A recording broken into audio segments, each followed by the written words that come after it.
Hello there, very good evening and welcome to Rajya TV's News at 6 here. I'm Tracy Shilshi. In the next 30 minutes, I'll be getting into the day's top developing stories, starting with the headlines. Blood and water cannot flow together, says Prime Minister Narendra Modi as he leads a high-level review of the six-river Indus Water Treaty with Pakistan.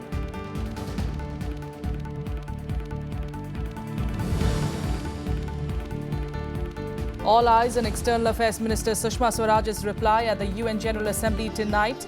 India is expected to give a stinging response to Pakistani Prime Minister Nawaz Sharif's tirade on Kashmir last week.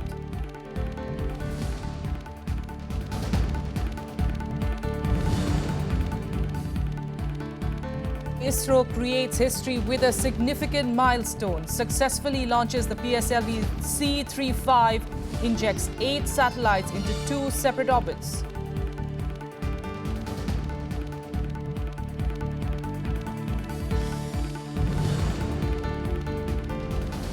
Vice President Mohammed Ansari leaves on a 5-day visit to Nigeria and Mali. Bilateral talks are expected to strengthen India's relations with the 2 West African countries.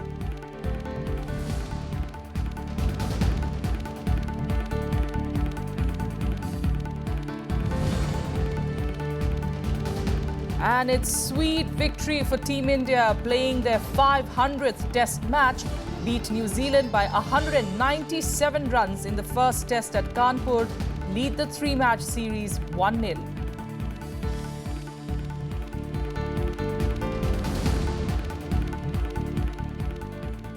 First, the news that we'll be tracking through this evening. All eyes are on External Affairs Minister Sushma Swaraj's speech at the UN General Assembly today. She is expected to give a stinging response to Pakistani Prime Minister Nawaz Sharif's tirade on Kashmir at the UNGA, while making a case that it is actively using terrorism as an instrument of state policy. The address will also focus on widespread of terrorism and how to tackle it. Exercising India's right of reply, the UN General Assembly was told last week that shortly before Pakistan gave its quote-unquote hypocritical sermons in the world body, its envoy in New Delhi was summoned on the most recent of the terror attacks in Uri that claimed 18 Indian lives. And like we said, we'll keep an eye out on developments there. Meanwhile, amid growing calls to repeal the Indus Water Treaty between India and Pakistan, Prime Minister Narendra Modi today chaired a meeting with NSA Ajit Doval and Foreign Secretary S. Jaishankar. Senior officials of the PMO were also present at the meeting, in which the Prime Minister is learned to have considered the pros and cons of the 56-year-old treaty. More details in this report. The 56-year-old Indus Water Treaty that survived 3 major wars and repeated challenges to India-Pakistan relations is once again back in focus. Heightened tensions between the neighbours after the Uri attack has triggered demands in India to rethink the water sharing agreement. On Monday, Prime Minister Narendra Modi met senior officials to discuss the legal, political and diplomatic options on nullifying the treaty. The meeting was attended by National Security Advisor Ajit Doval, Foreign Secretary S. Jaishankar and senior PMO officials. At the closed-door meeting, the Prime Minister is learned to have expressed serious concern over the increasing attacks on India by groups backed by the Pakistani government, asserting that blood and water can't flow together. The decision to examine the Indus Treaty comes just days after MEA spokesperson Swarup told the media that for any such treaty to work, mutual trust and goodwill are essential. For any such treaty to work, it is important that, after all, the preamble of the treaty itself says it's based on goodwill. So for such a treaty to work, it is important that there must be mutual trust and mutual cooperation between both the sides. It cannot be a one-sided affair. Experts are, however, divided over the merits of renegotiating the international water sharing agreement.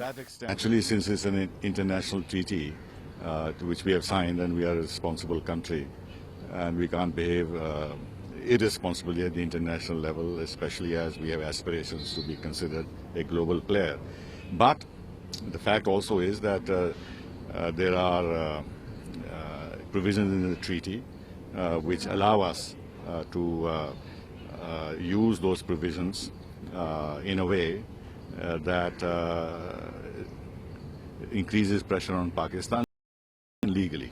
We have already been permitted about 2 million acre feet of storage in Chenab and Jhelum Valley by way of carrying out the irrigation, local irrigation in the state of Jammu and Kashmir. And we haven't yet fully utilized this quantum. And we are still planning or trying to investigate the projects which can really facilitate this much amount of storage. We should actually try to expedite this. This will not even require abrogation of the treaty, but it will definitely send a message that we are very serious about utilizing our share of water. Although political parties want the government to send out a strong diplomatic message to Pakistan. छेद 62 के अंदर Vienna convention में इस प्रकार की treaty को रद्द करने की पूरा अधिकार क्षेत्र है किसी भी करारनामे के जिस पे हस्ताक्षर किया है जिसने साथ साथ अगर उस करारनामे के अंतर्गत भी काम किया जाए तो भी ऐसी कई विकल्प हैं उदाहरण के तौर पे और कई अलग अलग स्थित जगहों पे डैम्स बनाना जो अनुमतिपूर्ण है उस करारनामे के अंतर्गत. What exactly the government wants to do, nobody knows unless the government tells. It is a treaty and it is a bilateral treaty.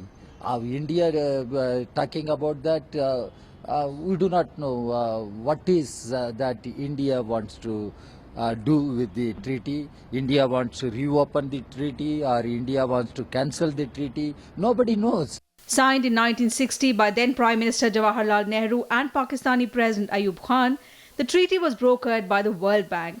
It's said to be more liberal to Pakistan, allocating 80% of water from 6 rivers, Beas, Ravi, Satluj, Indus, Chenab and Jhelum to the country.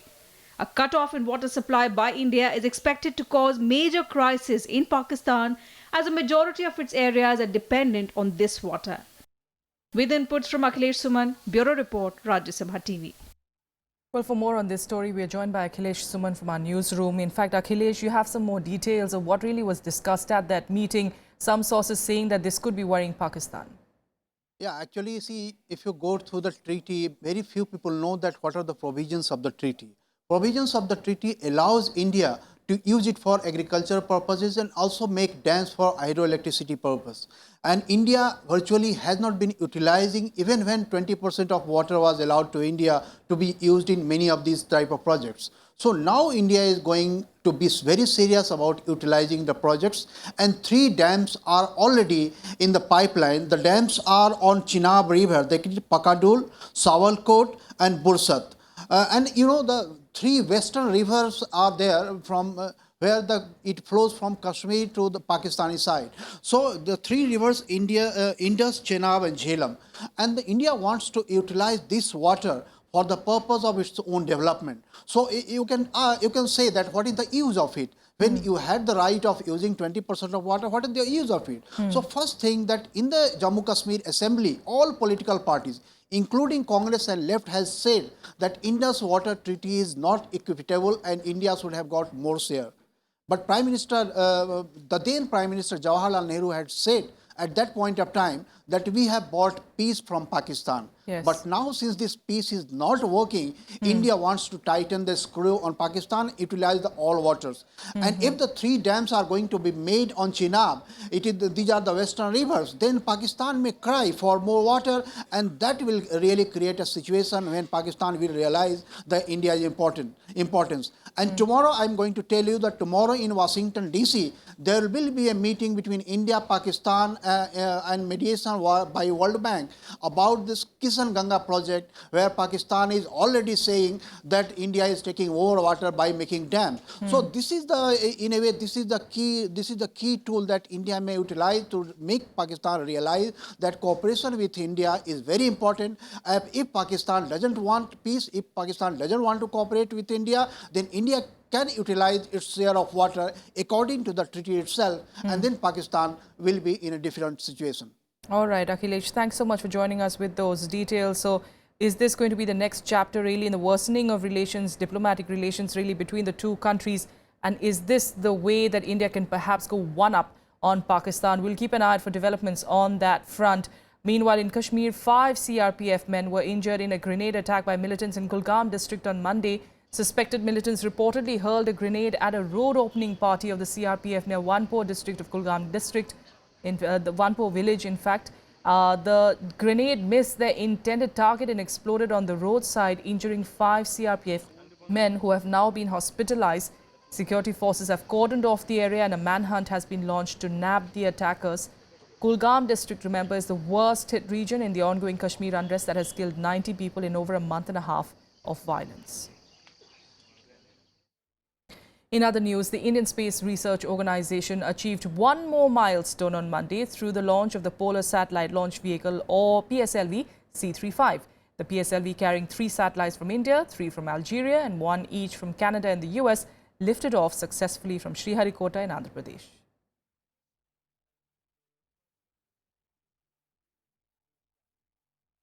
5, 4, 3, 2, 1, 0, +1, 2, 3. Countdown to India's most challenging space mission yet. The Indian Space Research Organisation on Monday injected 8 satellites from a single rocket into 2 separate orbits. The successful launch of the Polar Satellite Launch Vehicle C35 marked a historical moment for the Indian Space Agency. Today we have seen a launch from PSLV where we have been able to put different satellites from different countries and our own SCAT-SAT being put into different orbits, different local times, and this is one of the new capability which PSLV has demonstrated. What we are doing is we are launching on commercial basis, and today so far we have launched for about 21 countries, almost something like 79 satellites, I think. 79 satellites we have launched for 21 countries. 3 of the 8 satellites were from India, 3 from Algeria and 1 each from Canada and the US. While India's CATSAT-1 is meant for weather forecasting, cyclone detection and tracking, the 2 academic satellites were Pratham and PISAT. CATSAT-1 is a continuity mission for our ocean sector scatometer. This will provide wind vectors where wind speed and direction we will come to know. We will in turn use to predict cyclones much earlier and serve the nation and international users. It is in good health. I am very sure it will do the needful to the country and international users. Prime Minister Narendra Modi lauded the ISRO scientists, saying that their innovative zeal had made India proud. ISRO hopes to achieve another milestone before the year end by launching its communications satellite, the Geosynchronous Satellite Launch Vehicle Mark III, on October 4th. With inputs from Aruna Thakur, Bureau Report for Rajya Sabha TV.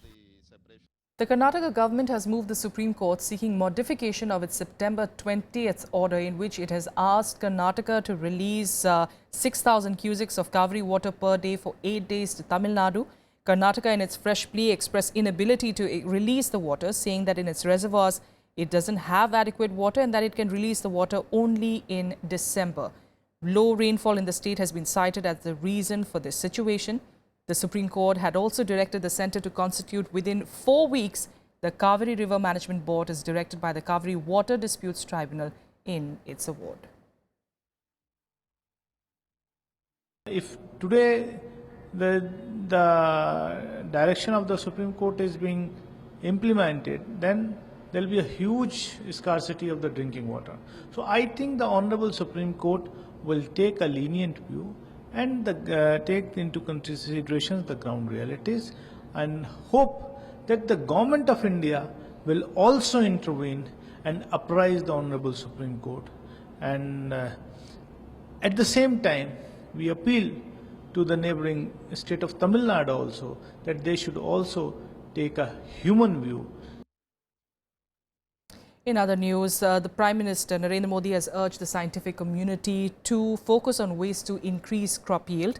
Addressing scientists on the occasion of the Platinum Jubilee of the Council of Research, Scientific and Industrial Research on Monday, or CSIR, he in fact praised CSIR for the mark that it has left on every sphere of life.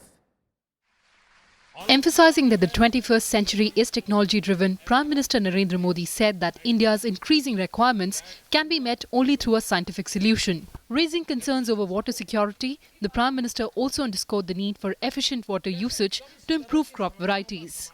हमारे agriculture area में focus targeted ऐसी चीजें develop करने की दिशा में सोच सकते हैं ताकि एक एश्योर्ड मार्केट आने वाले 50-100 साल तक हम प्राप्त कर सकते हैं. Stressing that no nation could progress without scientific innovation, Prime Minister also called for a talent hunt for scientists, innovators and entrepreneurs. इनकी हर क्षेत्र में टैलेंट पड़ी है, वो अवसर के तलाश में है। क्या हमारी लैब्स इन हमारे बच्चों के लिए आकर्षण का केंद्र बन सकती हैं? Prime Minister Modi also dedicated 7 new indigenously developed varieties of plants to the nation. On the occasion, a number of scientists were awarded for their contribution to the field. Kriti Mishra, Rajya Sabha TV. And here are more national news updates in Nationwide. The Supreme Court today deferred the hearing on 2 appeals against controversial RJD leader Mohammed on Wednesday. The appeals challenged the bail granted to Shahabuddin by the Patna High Court in a murder case. The High Court ordered his release from Bhagalpur jail on the 10th of September. Shahabuddin was in jail for 11 years in connection with dozens of cases against him.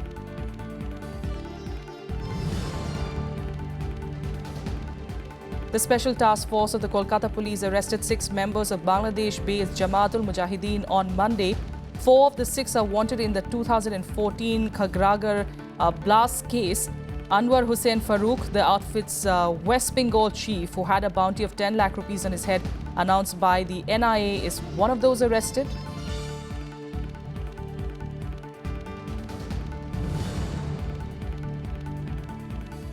The Congress staged a protest at Jantar Mantar along with street vendors expressing their support to the Street Vendor Act 2014. The party asked the state government to ensure livelihood for these vendors. It also asked the government to issue permanent licenses and form a town vending committee.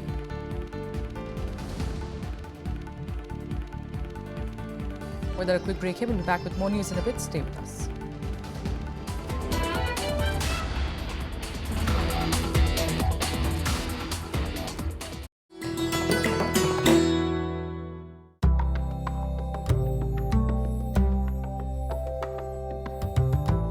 The art of painting comes to us from the prehistoric period.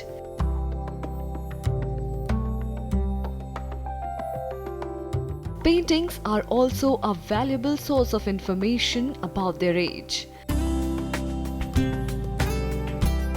Like this depiction of the wedding procession of Dara Shikoh.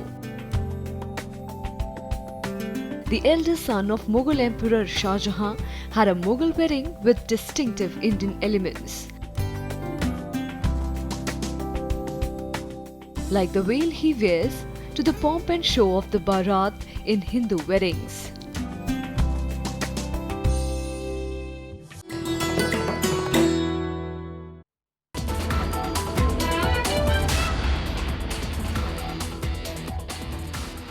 Welcome back. Vice President Mohammed Ansari left on a 5-day visit to Nigeria and Mali on Monday.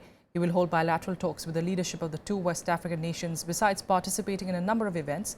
He will first go to Nigeria before arriving in Mali on the 29th of September, marking the first ever high-level visit to that country from India. The Vice President is leading a delegation including the Minister of State for Finance and MPs from Bhubaneswar. In fact, in Nigerian capital Abuja, Ansari will hold talks with the Nigerian President Muhammadu Buhari, the Vice President, President of the Senate, Speaker of the House of Representatives, and deliver an address at the National Defense Council of Nigeria. He will also meet the Governor of Lagos and deliver an address at the Joint Business Forum at the University of Lagos. In Mali, the Vice President will meet the President, the Prime Minister, and also address the National Assembly. The visit is aimed at boosting relationships between the 2 countries and explore new areas of bilateral cooperation. International political tensions have escalated over Syria, with the United States slamming Russia now at an emergency meeting of the UN Security Council.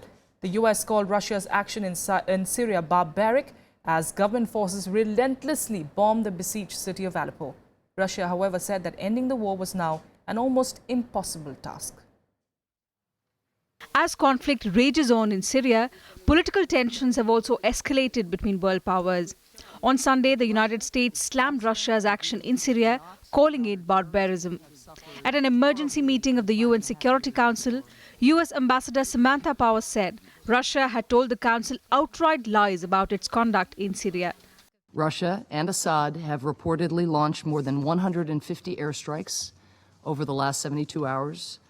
killing at least 139 people and injuring hundreds more, laying waste to what is left of an iconic Middle Eastern city. Russia, which has denied bombing Aleppo since the end of the recent ceasefire, however said that Syrian forces were trying to remove terrorists from Aleppo with as few civilian casualties as possible. The Russian envoy also accused rebel groups of sabotaging the ceasefire, adding that ending the war was now almost an impossible task. В результате на территории Сирии орудуют сотни вооруженных группировок. Территорию страны бомбят все, кому не лень. Возвращение страны к миру стало почти невозможной задачей. UN Syria mediator Staffan de Mistura said the conflict had reached new heights of horror, but asserted there was still hope to change things. He urged members to come up with a way to enforce the failed cessation of hostilities. I am still convinced that we can turn the course of events. We have proven this more than once before. Meanwhile, on the ground, government forces continued bombing the besieged city of Aleppo. More than 60 people were killed in Sunday's attacks on rebel-held neighborhoods, taking the civilian death toll to 231 since the truce collapsed last week. Amidst all the violence, 70 trucks filled with humanitarian aid were delivered to 4 besieged towns for the first time in almost 6 months. Bureau Report, Rajya Sabha TV. And here are more international news updates in Global Buzz. Afghan security forces killed a top Pakistani Taliban commander Raees Khan along with at least 10 other militants in a border area operation. Also known as Azam Khan Tariq, Khan had a 20 million rupee bounty on his head and was the 4th highest ranking commander in the Tehreek-e-Taliban in Pakistan. He worked as chief TTP spokesperson from 2009 to 2013 and was a close aide to former TTP chief Hakimullah Mahsood.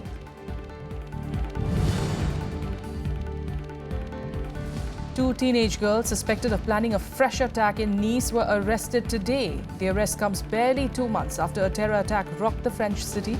The suspects stay in the same neighborhood as a radicalized Tunisian man who drove a truck that killed 86 people in the city on the 14th of July. The girls revealed that they were in touch with Rashid Qasim, a French jihadist who lived in the part of Syria that is controlled by the Islamic State. Colombian President Juan Manuel Santos and Marxist rebel leader Timochenko will sign a peace deal on Monday. The deal will end a half-century war that has killed 250,000 people, stymieing in fact the economy and making Colombia a byword for violence. Their deal to end Latin America's longest-running conflict will turn the FARC guerrilla group into a political party fighting at the ballot box instead of the battlefield it has occupied since 1964.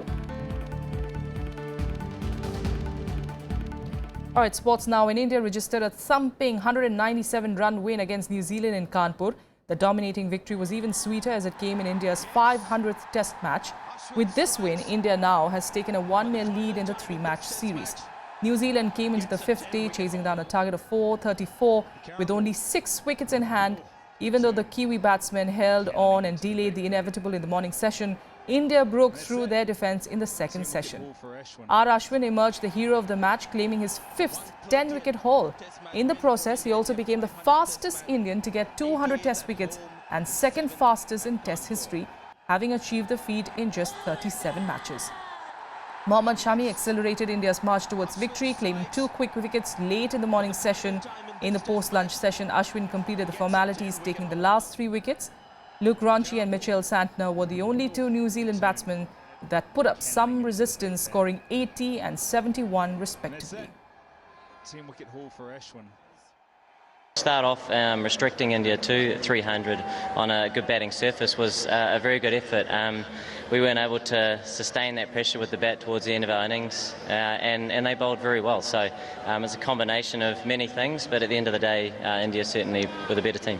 They showed good resilience, good resistance, and that's something that you want to see from an opposition. And I think credit goes to New Zealand as well. The reason the match went on to the second session on day 5 was because of the character they showed and the guts they showed. So it was exciting to play this game, and I'm sure the series is going to be more competitive as we go on. And here are more updates from the world of sports in SportsBeat. India's tennis star Sania Mirza maintained her top position in the latest WTA women's doubles ranking. Sania recently won the Pan-Pacific Open with Czech Republican partner Barbara Strykova, but is only 5 points ahead from a former partner Martina Hingis. In the men's singles ranking, Saket Maineni is the top-placed Indian at 138th position. Leander Paes and his men's doubles partner Andre Begemann suffered a heartbreaking defeat in the final of the St. Petersburg Open. The Indo-German pair failed to convert a match point in the super tie-break against their opponents Dominic Inglot and Henri Continent as they lost 6-4, 3-6, 10-12. The defeat leaves Leander Paes without a men's doubles title on the ATP Tour this year.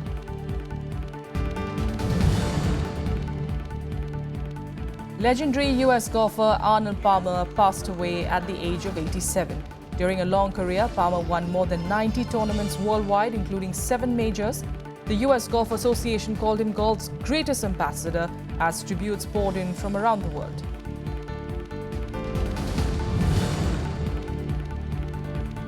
German champions Bayern Munich maintained their 100% start to Bundesliga with a 1-0 victory over Hamburg. Joshua Kimmich scored the only goal in the 88th minute to protect Bayern's 3-point lead at the top. Borussia Dortmund meanwhile beat Freiburg 3-1 to keep their chase up in the second place. And that's all we have for you on the news at 6. Thank you so much for joining us.